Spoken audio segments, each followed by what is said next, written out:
ჩვენი აქ ჩამოსვლის მიზანი და მიზეზი არის ერთადერთი რამ. კარგად იცის ყველა, ვიცით, აი ბერმა რომ დღეს ჩვენი ქვეყანა ბეწვზეა ჩამოკიდებული და ჩვენ ხელს და ჩვენ შველას ითხოვს. ამისათვის დადგა ისეთი დრო, ისეთი მომენტი, როცა ჩვენ ყველამ ჩვენთაგანმა უნდა ხელი გაუწოდოთ ამ ქვეყანას და გადავარჩინოთ. ხელისუფლებას უკვე დარჩა ძალიან უკანასკნელი შანსი დაშინების, დამუქრების, რაღაცების აკრძალვის. ეს არის ბოლო მათი გაფართხალება, რო იტყვიან და მე უფრო მეც გეტყვით, იცით, რომ შიშმა უკვე შეიცვალა, იცით, ადგილი და იქ არის შიში. იმიტომ რომ შიში აკეთებინებს ამას ყველაფერს, რასაც დღეს ჩვენ ყველა უყურებთ და რასაც შევესწავლეთ.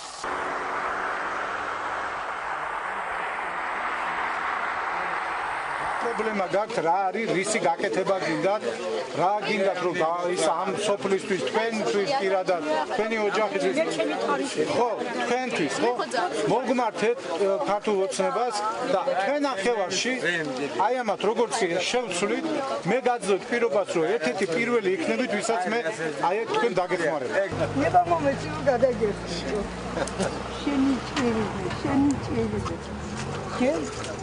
შენ გამარჯვებებს თემპატის მე შენ ხარ ნამდვილი ქართველი და ნამდვილი პატრიოტი შენთან ერთად ჩემ სოსო ჯაჭვიანს გია ბურჯანაძეს ბევრი ახლა რომ ჩამოვთვალო იცი ვიღაც გამომაკედება მაგრამ აი ყველა იმ ქართველს რომელსაც საქართველო უყვარს საქართველოსთვის იბრძვის ქართველი ხალხი უყვარს მისი ტერიტორიალური მთლიანობისთვის იბრძვის აი ყველას ვენაცვალე იმას თავშეხი ბიძინა ივანიშვილის წინაშე მე აფხაზეთში დავკარგე შვილი მარჩენალი შვილი 19 წელია მე ჩემთვის ჯერ დახმარება არავის არაფერი არ გაუწევია და არც მიცხოვია ომში დაღუპული ბიჭების დედებს სულში ჩააფურთხა პრეზიდენტმა და მისმა გუნდმა დღეს ჩამოვიდა ადამიანები საზოგადოების წარმოადგენლები ბატონი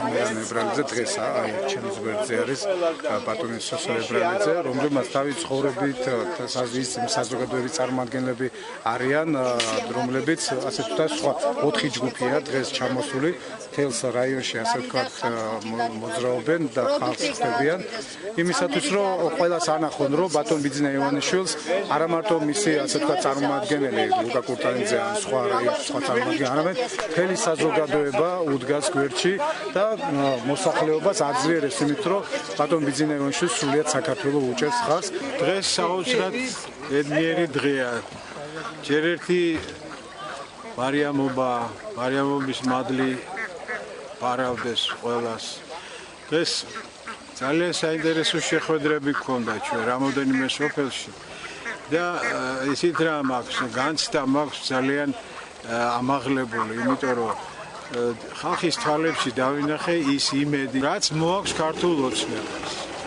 აი დღევანდელი ჩვენი შეხვედრა კიდევ ერთი დასტურია იმისა რომ ძალიან დიდი იმედით არის ხალხის მოლოდინი. მიუხედავად იმისა, რომ აქ არიან ესეთი ხელისუფლების წარმომადგენლები პოლიციიდან, ზოგი გადაცმული, ზოგი ფორმაში აშინებენ ხალხს, მაგრამ ისეთ რა, ახლა შეიძლება 2 კაცი დააშინო, ან 5 კაცი, დანარჩენი მოვა და დაგვიდგება გვერდში.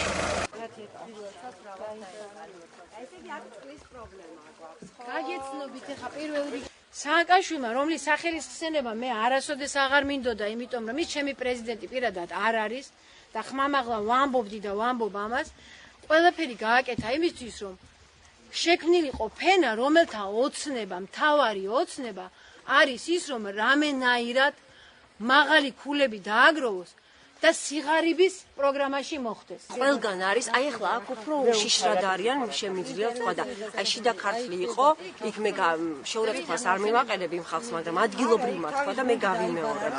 ბატონყმობა არის შვილი, ოღონდ ადრე ხმებს ამუშავებია, ჩვენ აღარ გვამუშავებენ. და ეს ეყავთ, რა დაშინებული ზონდერები, ქვები გაგვიშლეს. არა იყო ძალიან თავი.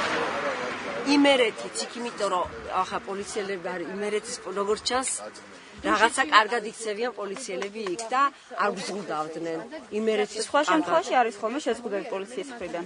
პოლიციის მხრიდან არა, მაგრამ გამგებლები და მარაოიანი ქალები და იმებით კი არიან და ტეხენ ერთ ამბავს და არის კივილი წივილი. ნუ უარი შემთხვევაში კიცით კარალეთის ამბავი და კიდე სხვა ამბები ქობულეთის ერთ-ერთ სოფელში თქვები დაგვიშინეს ხალხი, ხო. და მე აჭარაში ვიყავ ერთ-ერთ სოფელში, სადაც მუსულმანები არიან და მარხვა ქონდათ იმ პერიოდში. და მე შევედი მეჩეთში და ისინიც მაგას ამბობენ, შვილო, ძალიან ცუდ მდგომარეობაში ვარ. აჭარას ვკარგავთო. აი, ყველა ამბობს ამას. Ქვათ პროტესტს, რომ მოსახლეობა არ არის ინფორმირებული და ანტირეკლამებია. ტრიალებს ანტირეკლამები მარტო უყურებენ და დამოკიდებულები არიან იმედზე და რუსთავიებზე.